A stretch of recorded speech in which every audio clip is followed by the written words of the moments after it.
Thank you for smoking. Item Number: SCP-3295. Object Class: Euclid. Special Containment Procedures. As all attempts to remove SCP-3295 from baseline reality have failed, individual instances are currently under the jurisdiction of each site director. Directors may utilize SCP-3295 instances as designated smoking rooms, or restrict access to them at their discretion. In accordance with the Foundation Health and Safety Code, SCP-3295 is generally the only indoor location in Foundation facilities where smoking is permitted. Should SCP-3295-A appear again at some point in the future, attempts to negotiate the removal of SCP-3295 from baseline will be made.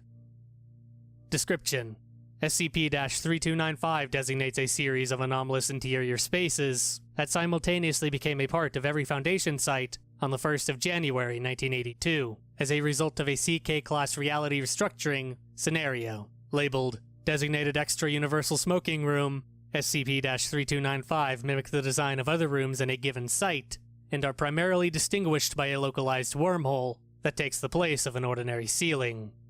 Smoke produced by cigarettes or other combustible drugs within SCP-3295 will leave local spacetime via the wormhole and is subsequently transported to an unknown location. All other forms of matter are incapable of entering it. Footnote: SCP-3295 instances initially did not absorb vapor produced by electronic cigarettes, but began doing so in January 2010. The reason for this abrupt change is unknown. Owing to its anomalous properties, persons can smoke inside SCP-3295 indefinitely, without the risk of secondhand smoke escaping, so long as the doors remain closed. SCP-3295 instances are both indestructible and self-replicating. Attempts to remove them from their location will result in a retrocausal reconstruction of time, such that the attempt appears to have never occurred. For example, if C4 charges were planted in an SCP-3295 instance and activated, the person who activated the charges would find themselves in a different location, and with no memory of having attempted to destroy the instance. SCP-3295 instances always appear when a new Foundation site is built.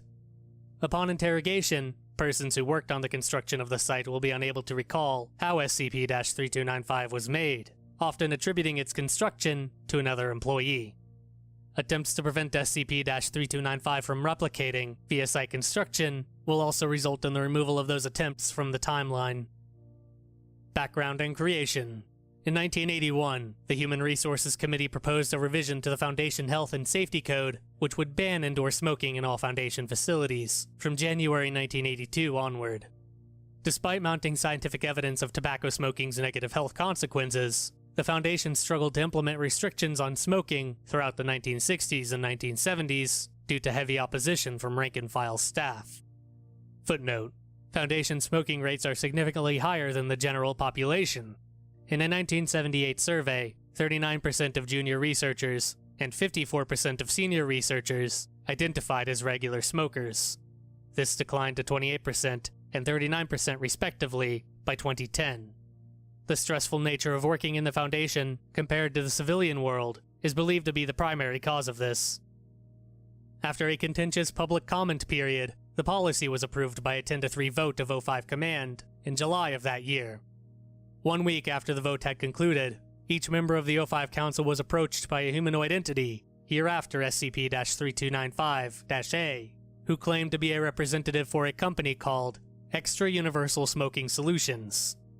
After a brief conversation, the entities handed each O5 member a business card and a 5-page proposal, which outlined how SCP-3295 could be installed in every Foundation facility as an alternative to the indoor smoking ban.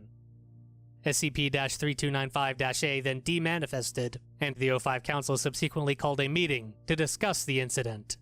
Accepting their proposal was viewed as an unnecessary and potentially dangerous risk, given how little was known about the entities.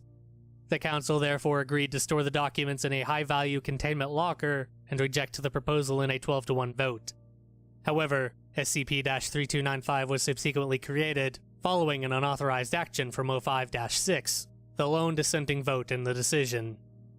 A heavy smoker, O5-6 had been opposed to the indoor smoking ban, and was said to be dreading the day it went into effect.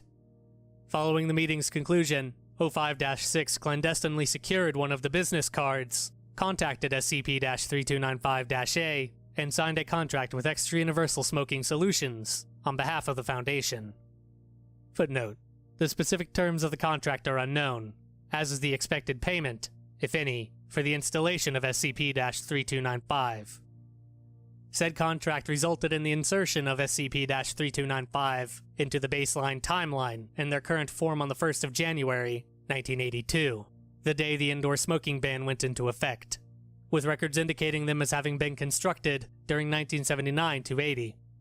As a result of his actions, O5-6 was dishonorably expelled from the Council, and his clearance reduced to Level 2 for the duration of his career.